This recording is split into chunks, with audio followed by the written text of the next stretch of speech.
Channel पर स्वागत है। आज के समय में अगर हमारे लिए एज टीचर कोई सबसे ज़्यादा इम्पोर्टेंट कोई सर्कुलर चल रहा है या कोई जो सबसे इम्पोर्टेंट काम चल रहा है वो चल रहा है art integrated project for class 1 to 10th। साथ ही साथ ये 12th तक जो है, क्योंकि हमें ये अभी थोड़ी सी कन्फ्यूज़न है क्या 11th-12th में भी इसको यूज़ करना है, कैसे करना है, क्या करना है, क्या उसके मार्क्स हैं।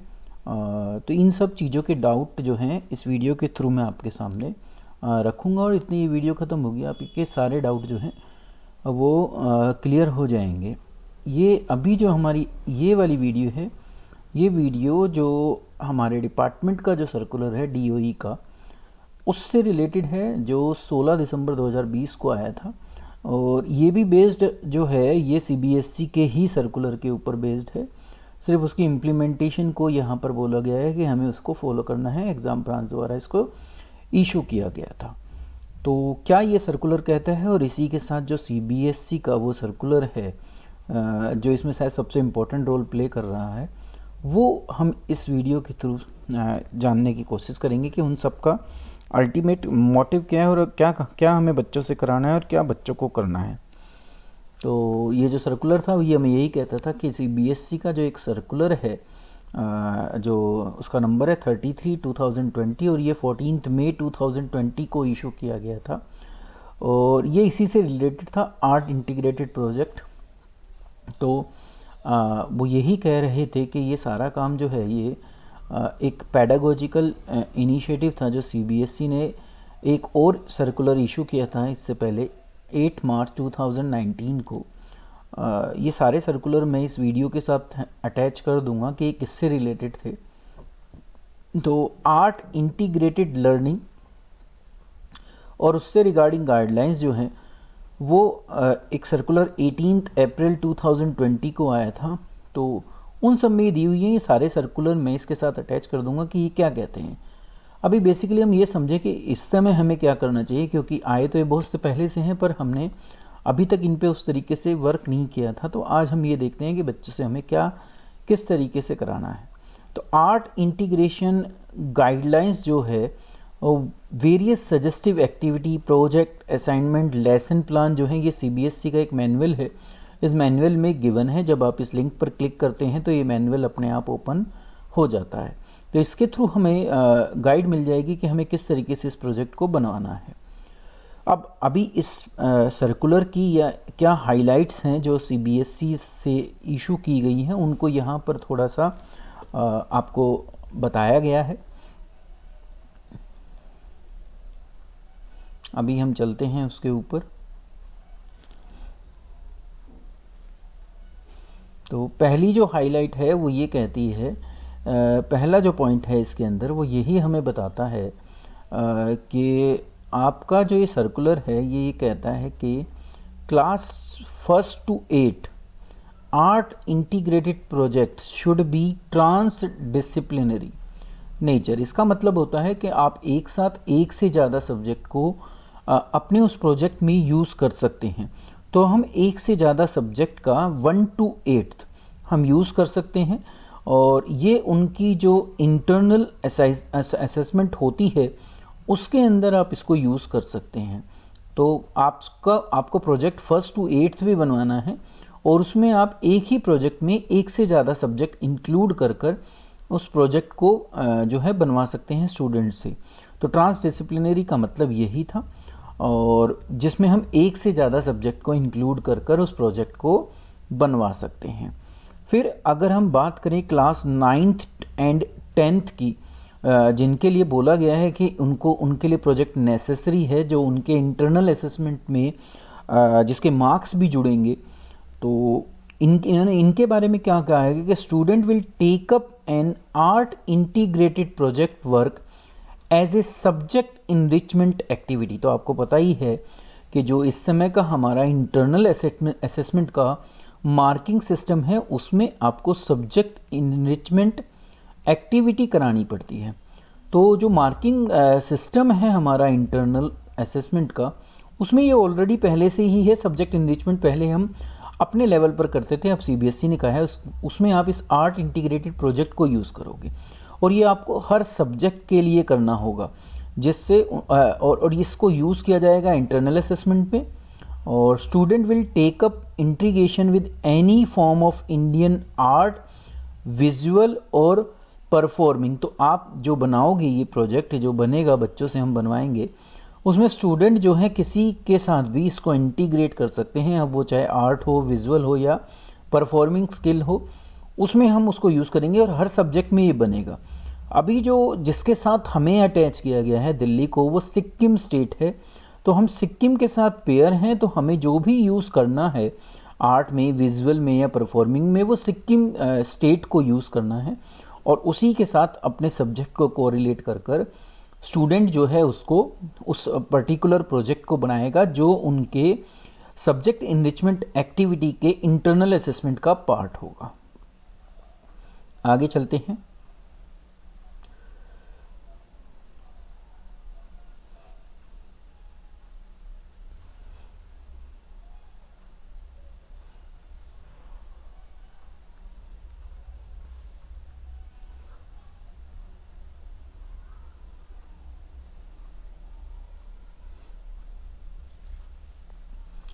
आगे हमें बताया गया, या आगे हमें सर्कुलर क्या कहता है वो देख लेते हैं।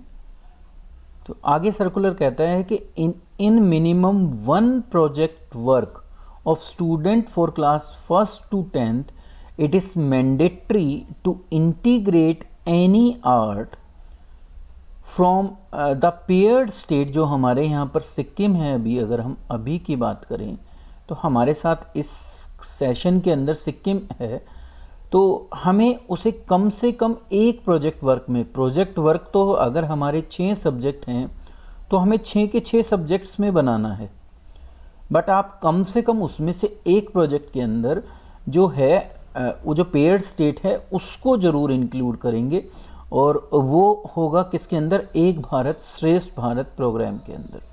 तो ज़रूरी नहीं है कि आप बच्चा जो बनाएगा 6 के 6 सब्जेक्ट इनरिचमेंट एक्टिविटी, उन 6 के 6 में उसको सिक्किम को इन्वॉल्व करना पड़ेगा, एटलीस्ट 1 बोला है।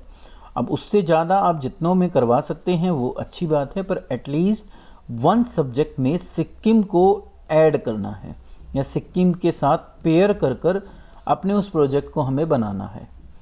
जो भी मार्क्स होंगे, देखिए उन्होंने क्लियर कट लिखा है, the marks for these project as a part of subject enrichment activity of class 10th will be collected by the board.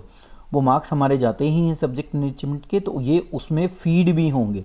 तो 10th तक जो है, या 9th और 10th में अगर बोलें तो ऑब्वियसली है, क्योंकि 10th के मार्क्स वहाँ चढ़ते हैं, 9th के हमें सिर्फ स्कूल में देने होते हैं, तो उसकी लिस्ट हमारी स्कूल लेवल पर बनेगी। ऐसे ही 1st to 8th भी स्कूल के अंदर ही होता है, तो वो इंटरनल असेसमेंट हम स्कूल में तो देंगे, पर 10th का हमें बोर्ड में भी अपलोड करना पड़ेगा। एज सच 12th के लिए नहीं है, क्योंकि सब्जेक्ट इनरिचमेंट एक्टिविटी हमारी 12th में नहीं है, पर इम्प्लीमेंट वहाँ भी करना है। तो जैसे मैंने शुरू में बोला था कि 12th और 11th के लिए क्या है, तो क्योंकि वहाँ पर उसका इम्प्लीमेंटेशन होना है, तो इसीलिए हमें प्रोजेक्ट बनाना है, बट अभी इस समय उसको इंटरनल असेसमेंट में हम असेस नहीं करेंगे। बट इसकी जब ये यहाँ बोला गया है कि बोर्ड ने जो है, सीबीएसई बोर्ड ने एक art education and art integrated learning, जिसको AIL बोला जाता है, पोर्टल बनाया है। उस पोर्टल पर हमें जो है स्कूल के डाटा को फीड करना है। जब हम उस डाटा को फीड करते हैं तो वो आपसे पूछता है कि क्या 12th में आपने इम्प्लीमेंट किया है, कौन सा टॉपिक जो है कब दिया था। तो इसलिए स्कूल को अपना सारा डाटा वहाँ पर अपलोड करना पड़ेगा और ये बताना पड़ेगा कि हमने 11th और 12th में भी इसको इम्प्लीमेंट किया है, इसलिए 12th और 11th में भी प्रोजेक्ट तो बनाना पड़ेगा।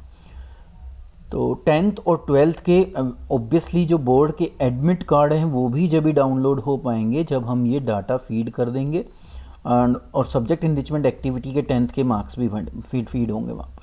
तो दोनों काम करने पड़ेंगे, हमें इसका इम्प्लीमेंटेशन भी वहाँ पर फीड करना है, और साथ ही साथ हमें ये भी फीड करना है कि जो सब्जेक्ट इनरिचमेंट एक्टिविटी की जब इंटरनल असेसमेंट का ऑप्शन खुलेगा, जब आपको उसके मार्क्स भी वहाँ पर फीड करने पड़ेंगे। तो ये तो था जो हमारे डिपार्टमेंट ने सर्कुलर इशू किया था उससे रिगार्डिंग। जब हम आगे चलते हैं, ये फिर वही अपलोडिंग के लिए आ गया कि आप अपलोड कैसे करेंगे। तो वहाँ बोला गया है कि the required data for implement. देखिए 2 चीज़ पढ़ना है यहाँ पर, उससे ही हमें क्लियर होगा कि 10th और 12th 11th और 12th में क्या है। इम्प्लीमेंटेशन के लिए डाटा भरना है। एक तो आपने आर्ट एजुकेशन जो है क्लास 10 तक कर दिया है, साथ ही साथ जो आर्ट इंटीग्रेटेड प्रोजेक्ट है वो क्लास 10th तक, उसका डाटा आपको फीड करना है। Implementation of art integrated learning class 12th तक ये अपलोड करना है। इस वजह से हमें प्रोजेक्ट जो है वो 11th और 12th में भी बनाना पड़ेगा, क्योंकि इम्प्लीमेंटेशन वहाँ पर भी इसका हो रहा है। और admit card of 10th and 12th जब ये डाटा फीड कर दिया जाएगा स्कूल में, एग्ज़ाम की जो भी एग्जामिनेशन टीम होती है उसके द्वारा, जब भी आपके एडमिट कार्ड डाउनलोड हो पाएंगे। लिंक जो है वो CBSE की वेबसाइट पर अवेलेबल है। जब आप ये सक्सेसफुली सारा काम कर देंगे, स्कूल जब इस सारे काम को कर देगा, उसके बाद एक नंबर जनरेट होगा, उस नंबर को ही फिर स्कूल को यूज़ करना पड़ेगा to download admit card of class 10th and 12th। तो फिर यही बोला गया था कि हमें सबको इसको जो है फॉलो करना है और वो सारा काम यहाँ पर कराना है उसके अकॉर्डिंगली ही। अब CBSE का सर्कुलर क्या था, तो CBSE का जो मेन सर्कुलर है जो जिसमें सारी गाइडलाइंस दी गई थी वो 14 मई 2020 का था, और वो यही कहता था कि art integrated project class 1st to 10th और रिपोर्टिंग जो इम्प्लीमेंटेशन है वो आगे तक AIL जो है वो अप टू 12th ये सर्कुलर हमें कहता था। तो इम्प्लीमेंटेशन अप टू 12th है, इसलिए प्रोजेक्ट हमें बनाना पड़ेगा।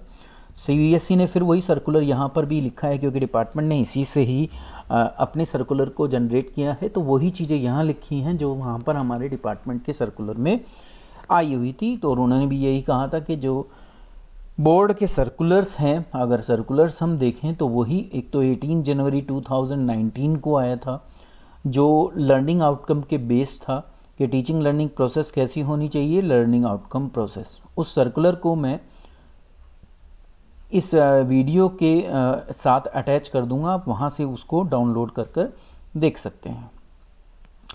It also inform that the school must adopt an implementation learning outcome prepare, जो NCERT ने किया है वो भी अवेलेबल है, पेडागोजिकल। इसी को उन्होंने बोला है कॉम्पिटेंसी बेस्ड एजुकेशन, तो कॉम्पिटेंट बनाना है हमें स्टूडेंट्स को, उससे रिलेटेड ये है। तो फोकस सिर्फ इसी चीज़ पे है कि CBE जो है ये मतलब कि competency based education is attend at each grade and subject appropriate learning outcome. तो हर ग्रेड पर होनी चाहिए, मतलब कि हर क्लास में होनी चाहिए, और हर सब्जेक्ट के ऊपर ये हमारी लर्निंग आउटकम एप्लीकेबल होती है, इम्प्लीमेंट होती है। तो ये तो था कि लर्निंग आउटकम का एक सर्कुलर है जो CBSE ने 18 जनवरी को इशू किया था, वो मैं इस वीडियो के साथ डिस्क्रिप्शन बॉक्स में अटैच कर दूंगा कि वो सर्कुलर क्या कहता था। तो जब उसके कुछ पॉइंट हैं 17-18 पॉइंट हैं, वो इसी के ऊपर बेस्ड हैं लर्निंग आउटकम के, तो जब उसको हम देखेंगे तो हमें वो ईजिली समझ में आ जाएगा। फिर हमारी I knew national policy of education, new education policy 2019। तो उसमें भी ये बोला गया कि आपको क्या करना है, आर्ट इंटीग्रेट करनी है। तो आर्ट एक कंपलसरी मतलब अलग से सब्जेक्ट नहीं होगा, आर्ट को आप हर सब्जेक्ट के साथ अटैच करेंगे। तो बच्चों को क्रिएटिव थिंकिंग, उनको इनोवेशन के लिए इनकरेज करने के लिए आर्ट इंटीग्रेटेड लर्निंग कर दी। तो ये अब न्यू एजुकेशन पॉलिसी का भी एक इम्पॉर्टेंट पार्ट है।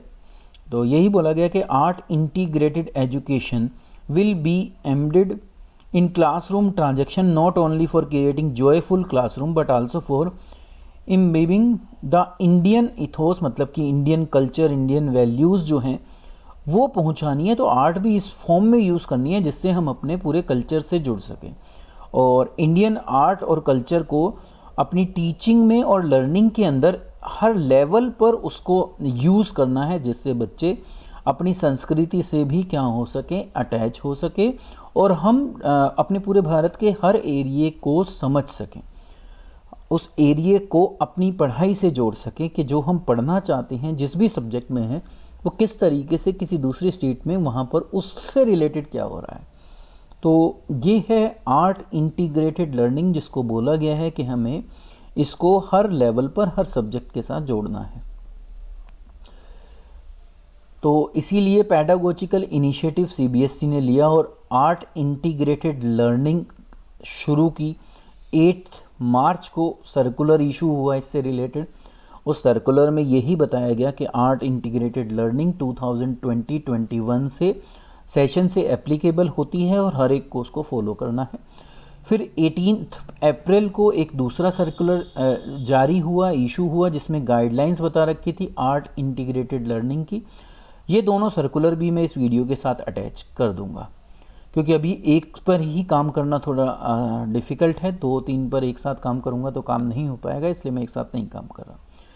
With an aim to facilitate teacher and principal for implementing art integrated learning as a pedagogical tool for experimental and joyful learning in classroom situation as well as building a joyful learning environment in the school. Art integrated learning का जो ये manuals है, इस manual को भी मैं इस video के साथ अटैच कर दूंगा। ये शायद 110 पेज के आसपास का है। इसमें बताया हुआ है, आपकी हेल्प की गई है कि आप किस तरीके से इसमें काम करेंगे।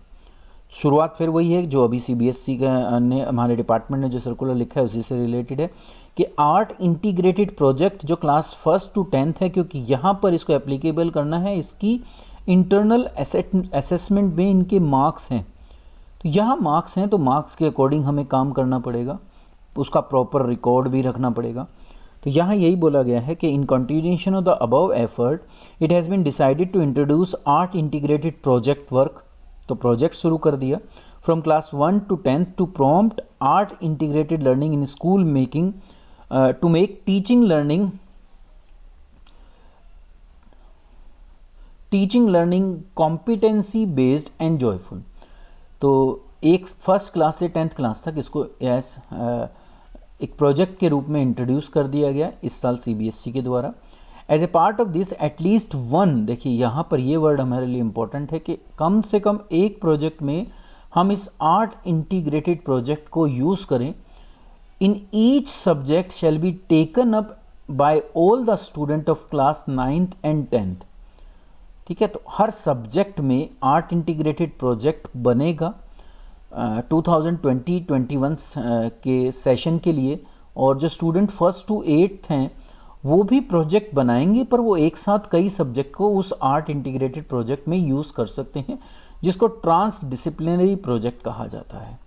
तो वही गाइडलाइंस क्या हैं, वो दोबारा वही है जो वहाँ ऊपर आई थी कि 1st to 8th आपको आर्ट इंटीग्रेटेड प्रोजेक्ट बनाना है और वो ट्रांस डिसिप्लिनरी नेचर का हो, मतलब कि एक से ज़्यादा सब्जेक्ट आप उस पर्टिकुलर प्रोजेक्ट में जो सिक्किम के साथ हमें अटैच करना है वो बना सकते हैं। तो उसी को फिर आप इंटरनल असेसमेंट में यूज़ करेंगे एज सब्जेक्ट एनरिचमेंट एक्टिविटी।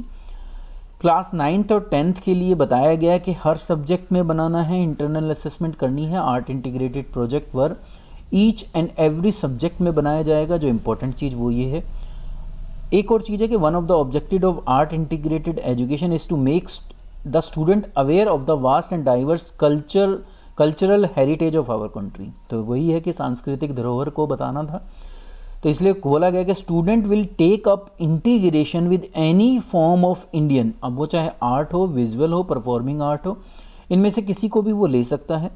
और as it will be helpful to student to easily understand the project that is culturally concern to them. तो सांस्कृतिक रूप में वो आप बच्चे से कैसे जुड़ा हुआ है ये हमें वो बताना चाहते हैं।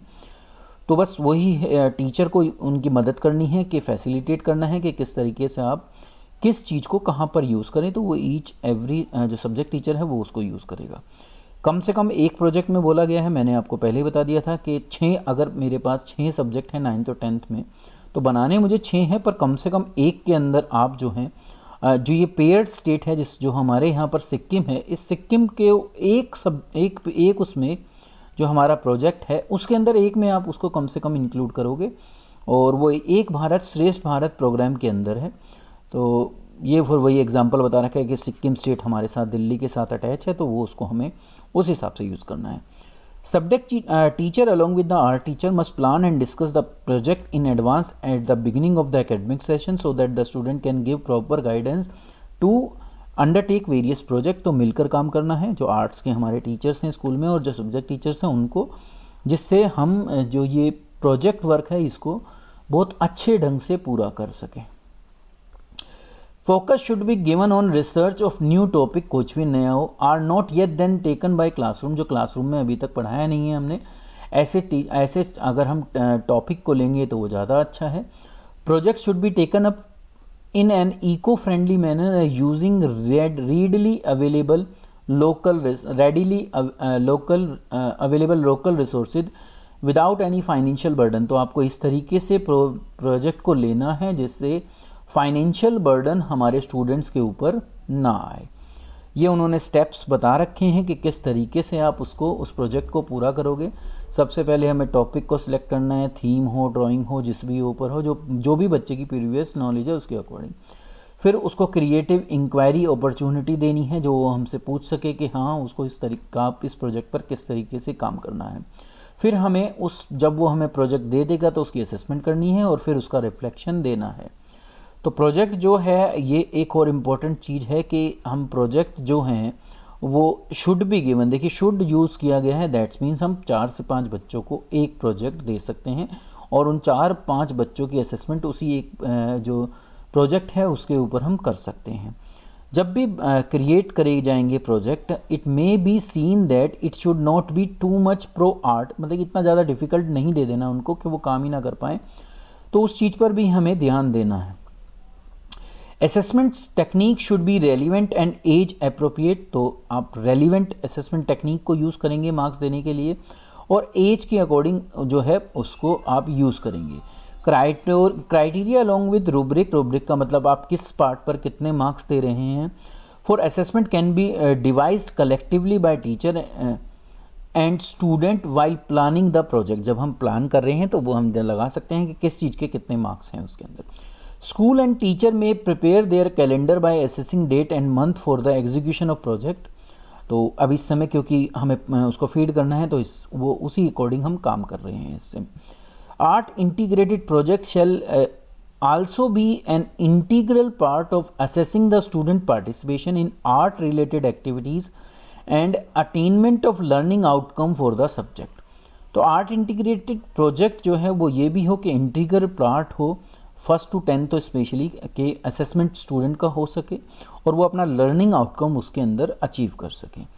The marks awarded for these project as part of subject enrichment activity of class 10th will be collected by the board at the time of uploading the marks। तो ये मैं आपको ऑलरेडी बता चुका हूँ, इंपॉर्टेंट पॉइंट है हमारे लिए कि मार्क्स इनके सब्जेक्ट एनरिचमेंट एक्टिविटी के अंदर जाएंगे जो 5 नंबर की होती है, तो 5 में से आपको इस प्रोजेक्ट के ऊपर मार्क्स देने पड़ेंगे और वो आपके फिर अपलोड भी होंगे जब इंटरनल असेसमेंट के मार्क्स हम अपलोड करेंगे।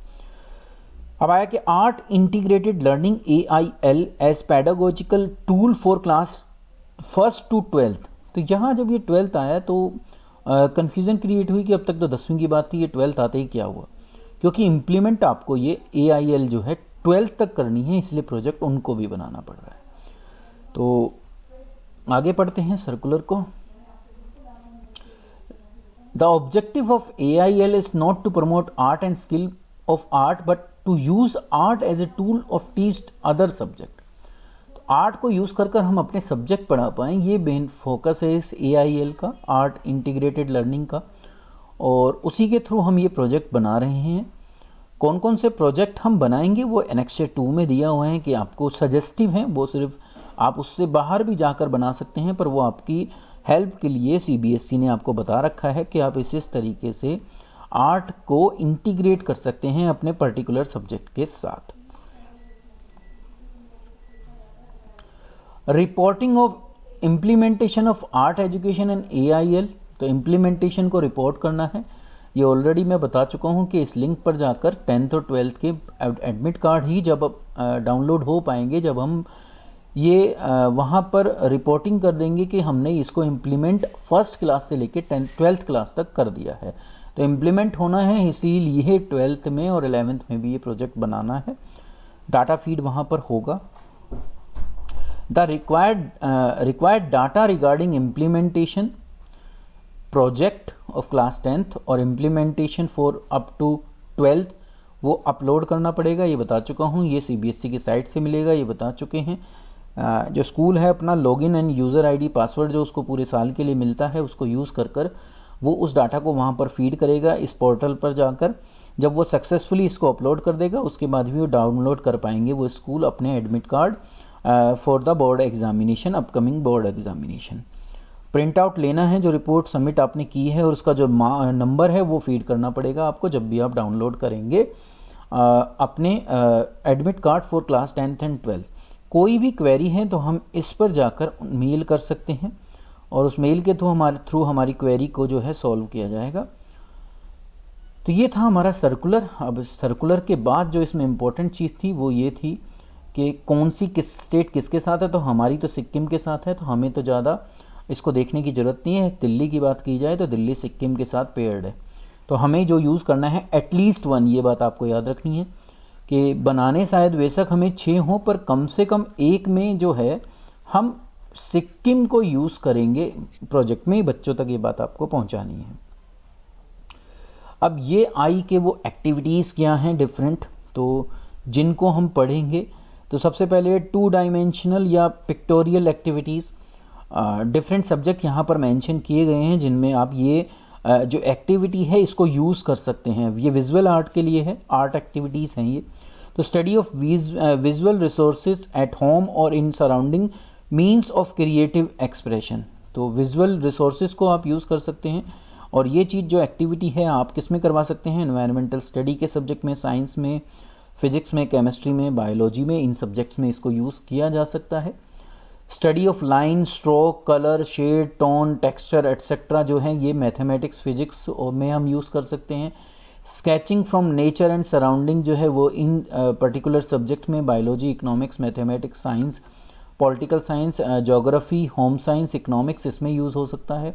Creative use of colour for show space, atmosphere, subjective mood, ये यूज़ किया जा सकता है ज्योग्राफी में और नॉर्मली यही सब्जेक्ट हमारे यहाँ। मैथमेटिक्स में आप creative use of perspective in special relationship के लिए यूज़ कर सकते हैं। Study of calligraphic stroke of Devanagari and Roman alphabet को आप लैंग्वेज में यूज़ कर सकते हैं, मैथमेटिक्स में यूज़ कर सकते हैं, हिस्ट्री में भी इसका यूज़ हो सकता है।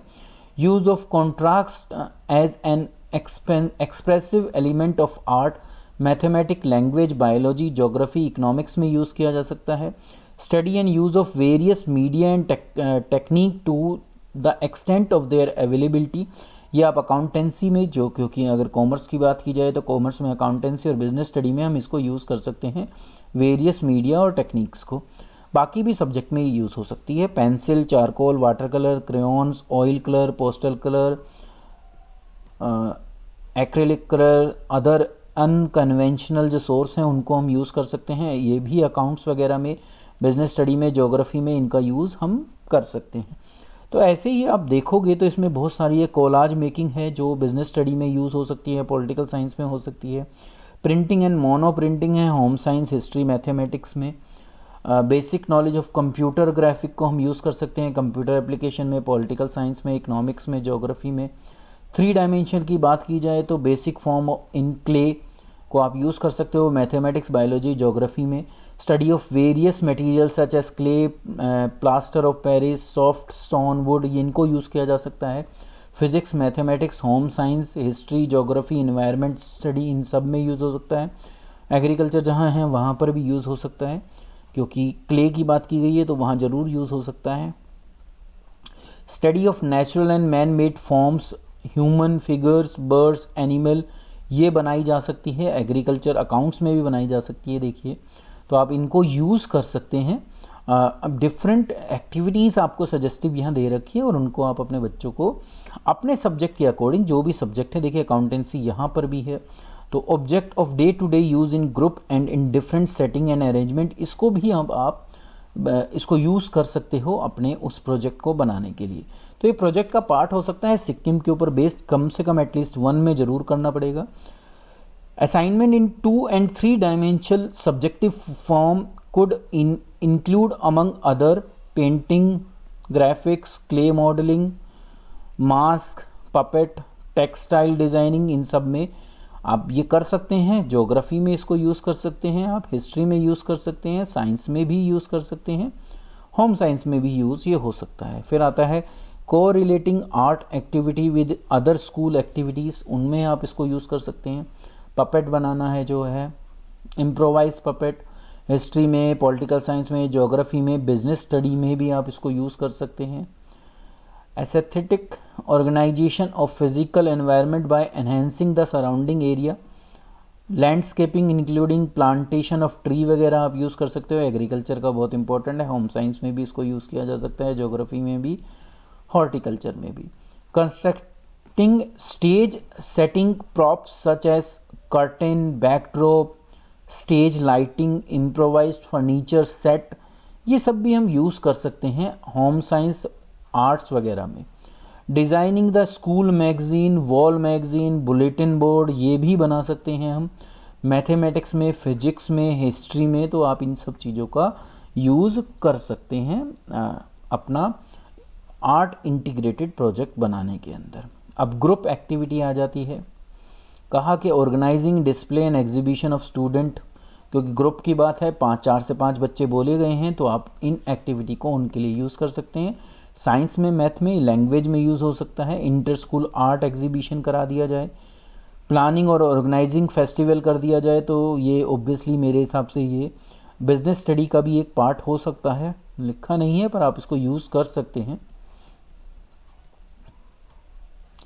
फिर है participating in study visit to museum, ये तो अब की बार पॉसिबल नहीं है, तो इस चीज़ को हम छोड़ देते हैं अब की बार। Short note on important aspect of Indian art and culture based on social science, तो इसको आप हिस्ट्री और लैंग्वेज में यूज़ कर सकते हैं। Construction made by any one tall contemporary artist, history और जनरल नॉलेज में यूज़ किया जा सकता है। Knowledge of term, texture, graphic, volume, space, tone, collage, amateur, modelling, इन सब को आप यूज़ कर सकते हो, पर ये नॉर्मली हमारे यहाँ ये सब्जेक्ट है नहीं। फिर आता है म्यूज़िक से रिलेटेड भी प्रोजेक्ट बन सकता है इसके अंदर। नॉलेज ऑफ द टर्म, संगीत, नाद, स्वर, शुद्ध, इन सब चीज़ों को म्यूज़िक सोशल स्टडी में आप यूज़ कर सकते हैं। ये ज़्यादातर म्यूज़िक के हैं, तो म्यूज़िक हमारे यहाँ इतना ज़्यादा है नहीं सब्जेक्ट के रूप में। जिनके पास, बच्चों के पास हैं, वो ज़रूर यूज़ कर सकते हैं। प्रैक्टिकल एक्टिविटी की अगर बात की जाए तो नेशनल एंथम है जो सोशल स्टडी लैंग्वेज में यूज़ की जा सकती है। ऐसे ही कम्युनिटी सिंगिंग हो सकती है जो सोशल स्टडी में, मतलब सोशल स्टडी में आपके पास इतना ज़्यादा स्कोप है डिफरेंट प्रोजेक्ट बनाने का, तो आप वहाँ पर इसको यूज़ कर सकते हो। प्रॉपर सेंस ऑफ स्वर लय बनाने जो है, तालबद्ध करना, अलंकार को यूज़ करना सोशल स्टडी और लैंग्वेज में हो सकता है। लैंग्वेज के अंदर ही आप जो है ताल एंड जो है उनके दादरा, त्रितल, झपताल, ये सब ये यूज़ किया जा सकता है। प्रोजेक्ट वर्क की का बात की जाए आर्ट एक्टिविटी की, तो फोटोग्राफ को आप कलेक्ट कर सकते हो ग्रेट म्यूजिशियन के, और उनके ऊपर इंट्रोडक्शन और उनके म्यूज़िकल इंस्ट्रूमेंट जो उन्होंने यूज़ किया वो बता सकते हो सोशल स्टडी के अंदर।